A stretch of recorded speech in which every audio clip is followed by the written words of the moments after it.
Niché au cœur des Hautes-Alpes, à 1427 mètres d'altitude, c'est le château le plus haut de France et sans doute l'un des plus anciens également. Bienvenue au Fort Queyras. Du château médiéval, ce qui explique ma tenue aujourd'hui, à la forteresse de Vauban, des soldats aux pupilles de la nation, ce fort a traversé 8 siècles d'histoire que je vous emmène découvrir tout de suite. Suivez-moi.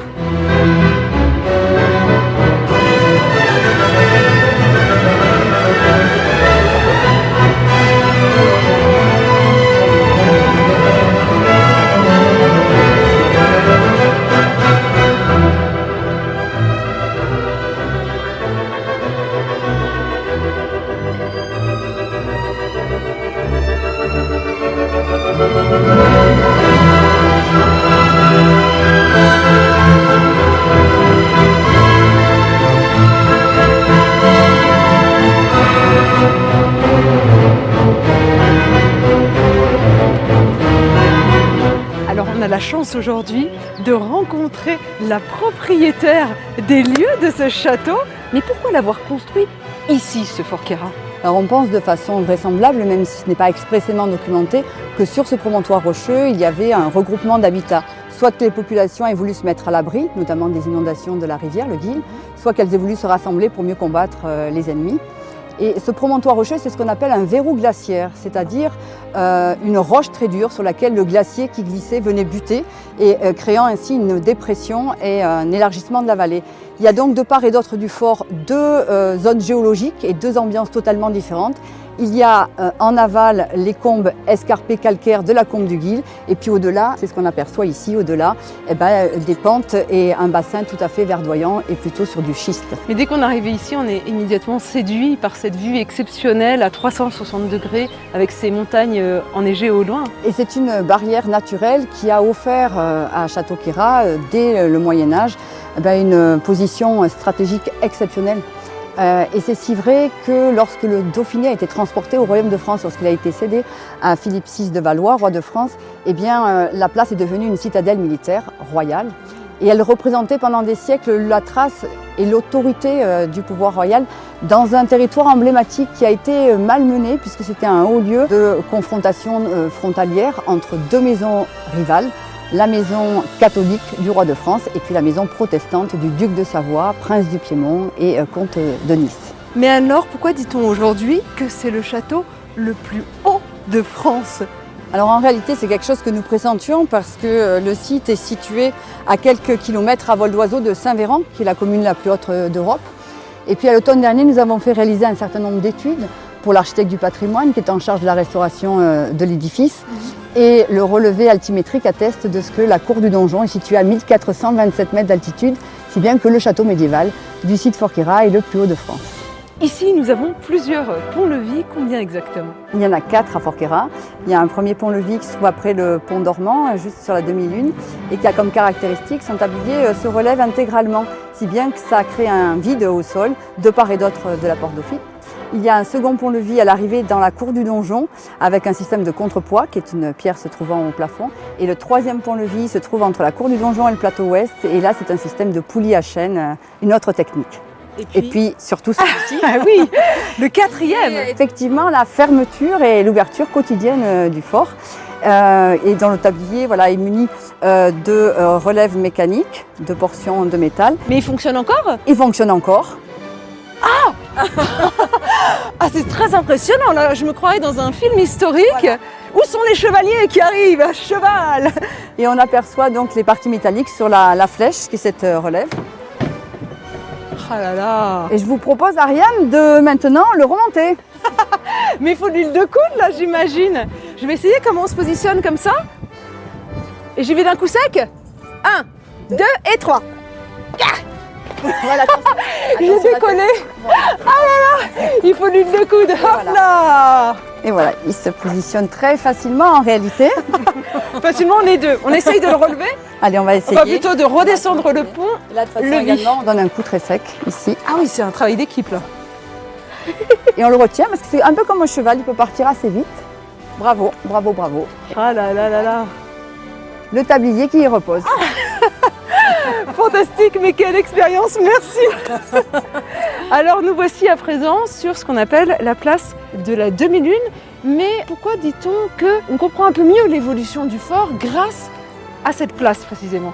Alors c'est son nom d'architecture militaire, c'est en réalité une première escalade d'un terrain pour commencer à combattre pied à pied avec l'assaillant qui veut rentrer. Attention, poisson de fer. C'était à peu près ça.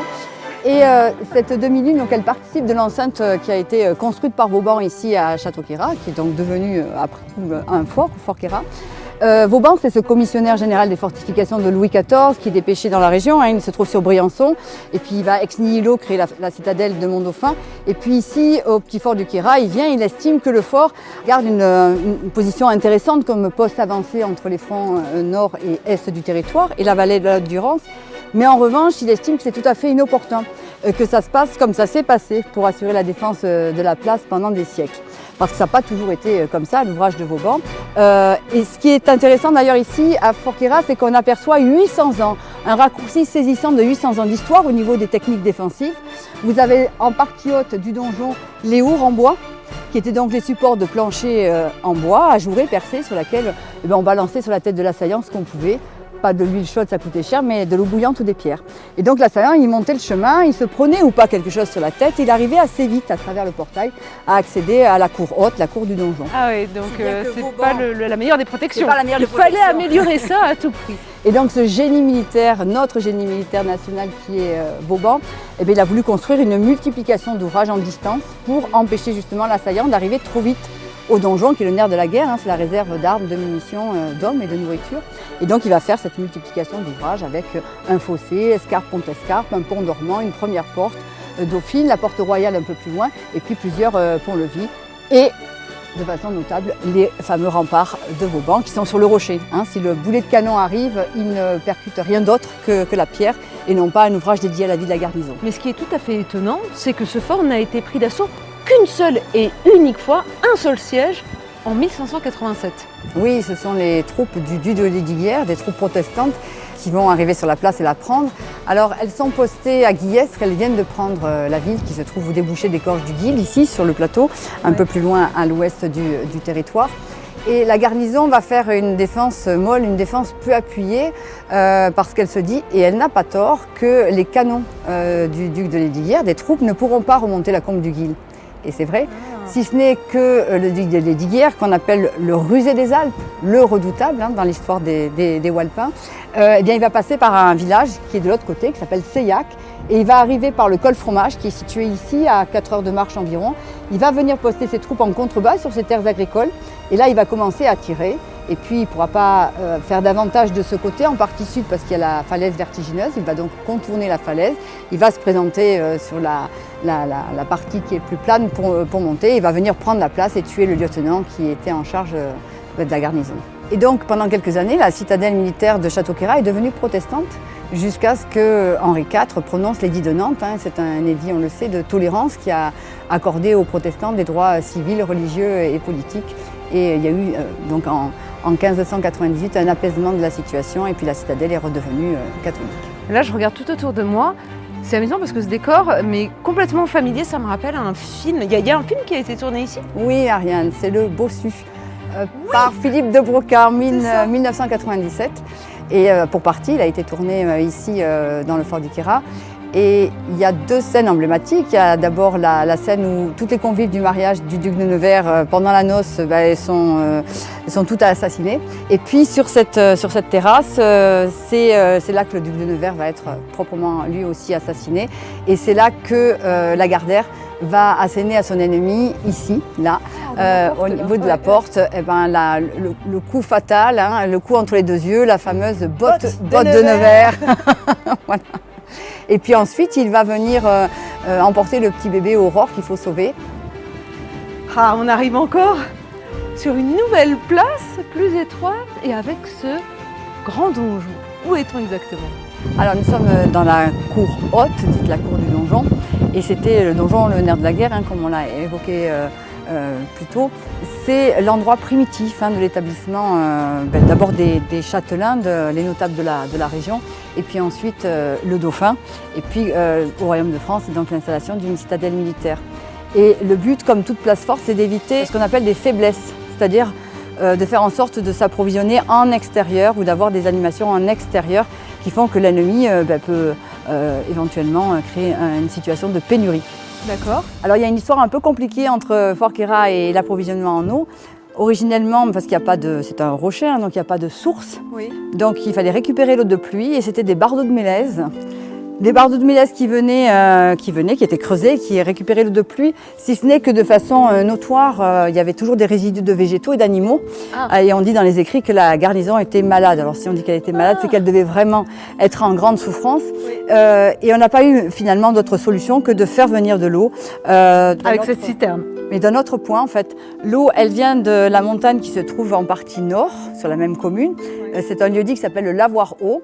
Et donc l'eau était descendue et par gravitation, elle est venue remplir le bas de la citerne qui avait été creusée dans le rocher. Et c'est comme ça qu'on avait de l'eau dans la cour du donjon pour les troupes. Alors j'ai entendu dire qu'il y avait également une chapelle ici, mais alors je ne vois pas. C'est où? Alors il y a eu 2 chapelles initialement qui étaient dans le donjon ou à proximité. On n'a pas localisé exactement où elles étaient. C'était les chapelles Saint-Nicolas et Sainte-Catherine, mais elles ont été détruites. Et lorsque Vauban va venir pour faire une fortification à la place médiévale, il va faire remplacer une chapelle qui se trouvait ici, donc dans la cour du donjon. Au niveau de cette porte. Au niveau de cette porte, parce qu'il estimait que ça constituait justement une faiblesse que d'envoyer les hommes prier en contrebas, se rendre à la messe en dehors du fort et de laisser seulement les sentinelles qui gardaient la place. Mais elle a été désacralisée, c'est-à-dire qu'il y a plus de 100-150 ans, c'est devenu une salle de réserve de poudre et puis de denrées, tout simplement. Et c'est vrai que notre volonté, c'est de faire à nouveau sacraliser une chapelle, parce que ce qu'on veut, à travers les travaux de restauration du fort, c'est restituer en fait tout ce qui a contribué à la vie de la garnison et aux préoccupations des soldats. Et une chapelle et un aumônier, pour un soldat croyant, ça a beaucoup de sens, ce lieu dédié pour venir, dans un principe d'espérance, venir trouver de la ressource pour le combat ou pour la mort toute proche. Alors moi, ce donjon aiguise ma curiosité. Qu'est-ce qu'il nous raconte exactement ? Alors il nous raconte l'ancienneté de la place, puisqu'on a une première trace écrite du château médiéval en 1265 dans un document qui s'appelle les reconnaissances du dauphin. C'est en quelque sorte une liste des possessions du grand seigneur du territoire, le dauphin. En 1265, c'est déjà construit cette partie, c'est-à-dire le quadrilatère et les 2 tourelles, celle ici avec l'escalier et celle qui est derrière. Si bien que Château-Queyras a été construit soit début XIIIe siècle, soit fin XIIe siècle. On a une deuxième trace écrite, toujours en description, en volume, l'unité c'est la toise, description du donjon dans ce qu'on appelle une amende fiscale, c'est aussi en lien avec les possessions du dauphin, et là on est en 1339. Ceci étant la première... Là je vois une carte, elle va nous aider je pense. La première représentation du coup graphique de Château-Queyras, il est ici sur une carte cavalière. C'est minimaliste hein?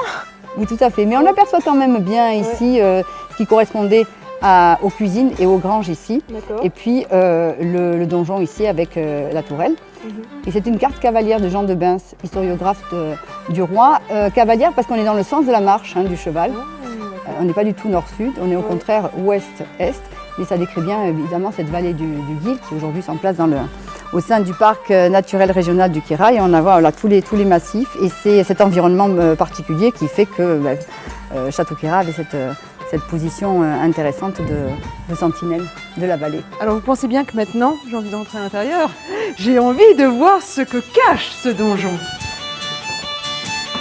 Premier étage du donjon, direction la salle des escartons. Mais les escartons, cette salle d'escartons, qu'est-ce que ça signifie, escartons? Alors là, ce qu'on appelait improprement la République des escartons, c'est un accord qui a été conclu entre les populations. C'est 40 000 personnes à l'époque, donc les occupants du Queyras, du Briançonnais, puis de 3 autres communautés qui sont devenues italiennes. 40 000 personnes à qui on octroie des droits féodaux très importants. Battre monnaie pour avoir une monnaie unique, notamment sur la place de Briançon, au lieu de foire, de rendre la justice, sont les chefs de famille qui se jugent en dehors du criminel, et puis d'avoir une répartition des contributions qu'elles organisent elles-mêmes. Et ces droits, ils proviennent de ce que le dauphin Humbert II, le dernier dauphin viennois, leur accorde sur cette charte. Voilà, la charte des libertés briançonnaises. On est en mai 1343, il accorde ses droits pour avoir de l'argent. Mais finalement, ça ne suffira pas, et 6 ans plus tard, il finira par opérer quelque chose d'irréversible. Il va céder tout le Dauphiné au royaume de France. Mais avec quand même 2 privilèges qu'il demande au bénéfice de ses populations au roi de France, Philippe VI de Valois, Il demande, puisque lui-même son titre de dauphin de Viennois s'éteint, de ce que les rois de France donnent à leur fils aîné le titre de dauphin du royaume de France. Et c'est de là que ça vient, en 1349. Et puis il demande également au roi de France de faire perdurer cet accord. Et chaque fois qu'un roi de France, y compris Louis XIV, va accéder au trône, il reprendra les engagements. Si bien que ces privilèges, cette organisation collective de la vie dans ces vallées, a perduré jusqu'à la Révolution française. Et c'est un fait unique dans l'histoire de France. Et là, derrière nous, qu'est-ce qu'on a, ces écrits? On a la reproduction, mais en texte latin, de ces engagements qui sont pris, puisque littéralement dans la charte, les hommes et les femmes, de façon perpétuelle, c'est comme ça que c'est indiqué, sont déclarés libres, francs et bourgeois, et on est au XIVe siècle. Changement d'époque, on fait un bond dans le temps, nous voici au XXe siècle. Mais alors, qu'est-ce qui se passe exactement à cette époque? Je vois des skis, on a des chasseurs alpins? On a des chasseurs alpins. Et les derniers casernements qui ont été construits ici à Château-Queyras, ce sont des casernements pour les chasseurs alpins et les bataillons alpins de forteresse, qui se sont notamment illustrés contre les troupes de Mussolini en 1940, jusqu'à la signature de l'armistice en juin 1940. Entre les deux guerres, le fort il a été très peu occupé et il a même été définitivement démilitarisé en 1944, c'est-à-dire avant la fin de la Seconde Guerre mondiale, tout simplement pour donner la primauté aux approvisionnements à d'autres places fortes. Et puis il est quand même resté propriété du ministère des Armées et il est devenu un centre de vacances pour les pupilles de la Nation jusque dans les années 60. Et puis il a été rendu à la vie civile en 1967. Autour de moi, je vois des boucliers, des arbalètes, des lances, également des casques et puis des armures. Nous sommes dans la salle d'armes, c'est ça? Oui, c'est une des scènes qui permet de façon scénographique de restituer, alors en l'occurrence les armements de la période médiévale, notamment avec la cotte de maille, ou plus contemporain avec le canon, pour agrémenter la visite. Et c'est vrai que c'est un emplacement ici qui plaît beaucoup au jeune public. Au détail près que le canon est un modèle réduit, là, on est d'accord? Oui, hélas. Et alors je crois qu'il est question de sorcellerie si on sort par ici. Mais on n'arrête pas de monter ici. On va jusqu'où là? On va jusqu'à l'étage supérieur parce qu'il y a une dame qui vous attend. Qui a beaucoup de choses à vous dire. Il faut se rappeler quand même qu'on est pendant le Moyen-Âge avec des errements religieux certains. Ah mais il y a une sorcière pour de vrai là. Je m'en vais. Oui, c'est une petite scénette qui rappelle les heures sombres du Moyen-Âge ici sur le territoire où il y avait des faits de sorcellerie notoires, notamment les mauvaises âmes qui incantaient les démons ou qui même tuaient les nouveau-nés. Et elles étaient incarcérées sur la place de Château-Queyras. Et il y a eu des procès importants sur la commune d'Arvieux, un peu plus haut, dans un autre village. Et puis les sorcières, elles étaient incarcérées ici et puis brûlées ou pendues.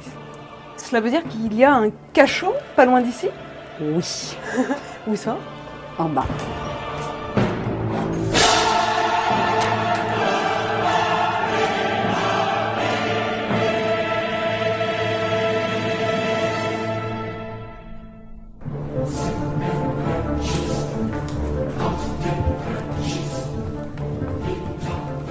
Alors là, on est vraiment dans des passages de plus en plus étroits. Ici, il y a juste la largeur pour 2 personnes, pas plus. Oui, c'était dans leur dernière destination, ces couloirs, des chambres pour les pupilles de la Nation, puisque le ministère des Armées, après la Seconde Guerre mondiale, a organisé des centres de vacances ici.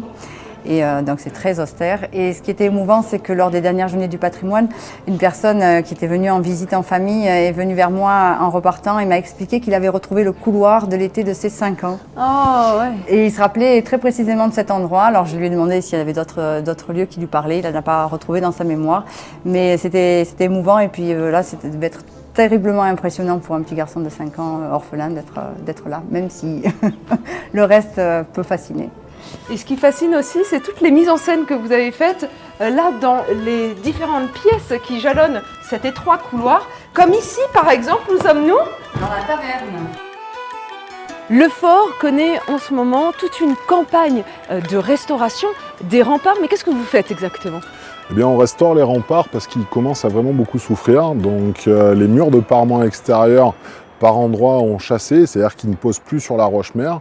Et du coup, le cœur du mur se retrouve exposé aux intempéries. Donc là, nous, il est nécessaire d'intervenir rapidement. Alors on remaçonne le parement et on va couliner de la chaux liquide à l'intérieur pour justement arrêter cette dégradation, réparer et restaurer l'intégralité de ces remparts vauban. Et l'intérêt de votre société coopérative d'intérêt public, c'est que vous engagez des personnes qui sont en réinsertion professionnelle, c'est ça, pour effectuer ces travaux? Oui, on est sur essayer de lutter contre la désertification de nos vallées. Et donc, on a des gens qui sont peu, voire pas du tout qualifiés, en fait, dans la maçonnerie du bâti ancien. Et donc, l'intérêt, c'est de réapprendre ou d'apprendre un métier.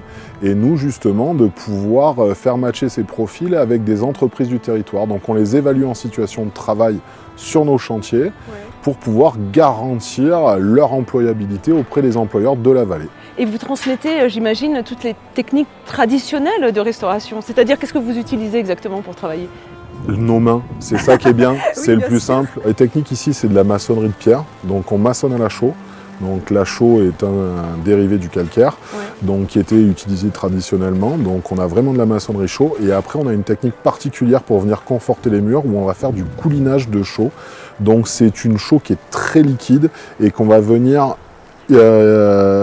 injecter à l'intérieur même du mur pour venir conforter le mur. Et qu'il n'y ait aucun espace de libre finalement, que ça, Exactement. ça remplisse Remplir- tout. Voilà, que ça remplisse tout et que ça reprenne donc la solidité et le maillage du mur pour qu'on ait des murs qui soient de nouveau pérennes et qui puissent durer encore 800 ans.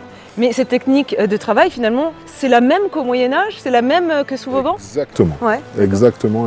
C'est les mêmes techniques, c'est la même pierre, c'est bon, la chaux maintenant est usinée, mais sinon c'était exactement la même chose. On avait des fours à chaux dans toutes nos vallées et dans tous les lieux de France pour fabriquer justement ce liant. Alors moi je suis vraiment la bénévole idéale pour vous parce que je n'y connais mais strictement rien et je vous propose mes mains pour travailler. Est-ce qu'on peut jeter un coup d'œil et C'est j'y une vais? très bonne idée, on va passer à l'intérieur. Allez, Super. suivez-nous. Arrêtez-vous Benoît, je suis là, prête à vous aider. Qu'est-ce que je dois faire exactement? C'est quoi là? Qu'est-ce qui se passe? Alors là, ce que je suis en train de réaliser, c'est un mortier de Gopti qu'on va projeter sur le mur afin de sécuriser l'ensemble des maçonneries. Donc on mélange 2 seaux de sable pour un seau de chaux. On va venir brasser l'ensemble, on va faire un mélange relativement liquide, de manière ensuite à le projeter sur le mur pour sécuriser les maçonneries. D'accord. Vous êtes combien en tout? Sur le chantier, Ouais. alors pour l'instant on est 5 avec une femme et à terme on aimerait bien gonfler un peu les effectifs. Rassurez-moi, c'est pas moi la femme. Non, Et les travaux ils vont durer combien de temps en tout? 5 mois. Et voilà. Allez, c'est parti. En avant. Allez Ariane, montez-moi le mortier. Oh mais c'est que c'est lourd. Oh is. Oh is. Oula, attention, j'ai peur que ça me tombe sur la tête là. Hop, oh il m'aide, merci. C'est bon? Top, c'est bon. Bon, il est vrai que c'est pas toutes les princesses qui feraient ce genre d'ascension. Mais je mets ma main à la pâte, je l'avais promis. Ah oui d'accord, il y a la petite trappe. Dites donc Roméo, c'est pas l'inverse normalement? Dernier effort. C'est pas la Juliette qui est censée grimper en haut. Alors tout se passe ici, voici notre mortier. Voilà notre mortier, on va utiliser une truelle et une taloche. Et on va venir prendre le mortier, le poser sur la taloche et projeter contre le mur notre mortier qu'on a brassé juste avant. Donc là on va prendre notre mortier, le poser sur la taloche et avec notre truelle on va venir le projeter. Ah oui, d'accord. L'idée étant de mettre comme une gifle pour projeter l'enduit. Je vais gifler à coups de mortier. Laisse faire, attention à la robe. Hop, j'en mets un peu comme ça, c'est ça Benoît? Ouais. Bien prendre la poignée en dessous, ce sera plus simple. Hop. Avec l'autre main, ouais. Avec la truelle. Alors ça ne va pas du tout. Donc je suis comme ça, Ouais, tout à fait. et après, On vient reprendre de l'autre côté.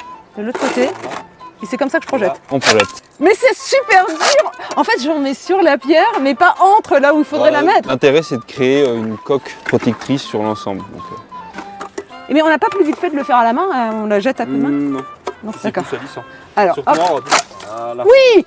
Oh. C'est nettement mieux.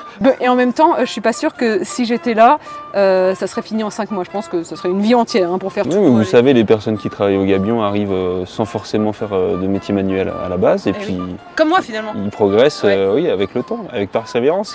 Donc, il faut rester avec nous. Pas sûr que j'ai beaucoup de persévérance. Je vous laisse les outils. Je veux surtout que ça soit prêt dans les temps, dans les 5 mois. Je vous laisse Pas de bosser problème. tranquille. N'hésitez pas à repasser nous voir. Une fois que ces travaux-là seront terminés, quels seront les suivants? Il y a tout le tour du fort à faire. Ah oui, là c'est qu'une partie en fait. C'est qu'une partie. En 5 mois. Et donc, Et ouais. combien, si on fait tout le tour des remparts, ça prend combien de temps? On a programmé un phasage sur 12 ans, Ah d'accord. par tranche, Uniquement sur les remparts. uniquement sur les remparts. Et après, il y a une autre phase de travaux envisagée? Alors, Pour l'instant, tout l'intérieur du fort est encore à l'étude, mais il y a aussi toute la rénovation et la restauration, donc vraiment du fort Queyras. Là, on est vraiment que sur les remparts déjà sur 12 ans. Donc là, en termes de travaux, si on veut restaurer l'intégralité du fort, ça prend combien de temps? Plusieurs dizaines d'années, hein? Oui, on est sur 2 décennies. Oui, parce qu'en fait, le travail de la chaux induit qu'on travaille au-dessus de 12 degrés. Donc à Fort Queyras, on peut travailler que de mai à septembre. D'accord, il y a une saisonnalité de la chaux. Obligatoire, oui. Pour qu'elle ait toutes ses propriétés chimiques et physiques, il faut qu'on travaille au-dessus de 12 degrés. En dessous, ça ne marche pas très bien. Donc, comme on est à 1400 et des brouettes, on est obligé de travailler, on va dire, de mai jusqu'à septembre. Voilà, c'est la plage de travaux qu'on peut utiliser sur ce territoire. Et après, vous allez dans les stations de ski donner des cours de ski, c'est ça? À chaque métier, sa saison. C'est exactement ça. On est obligé de penser en pure réactivité dans nos régions. Et on est obligé d'aller se mettre à l'abri des contraintes climatiques ou passer vraiment en sport d'extérieur. Du Moyen-Âge à nos jours, le fort Queyras n'a jamais cessé d'évoluer. Il nous raconte l'histoire d'un territoire libre, autonome et toujours debout. Il est ouvert tous les jours de 10h à 18h du 1er mai au 3 novembre. Prix de l'entrée 13 €, 10 € en tarif réduit. Puis c'est gratuit pour les moins de 6 ans. Si vous voulez avoir plus d'informations pour les visites guidées notamment, rendez-vous sur le site du fort, fortqueyras.fr.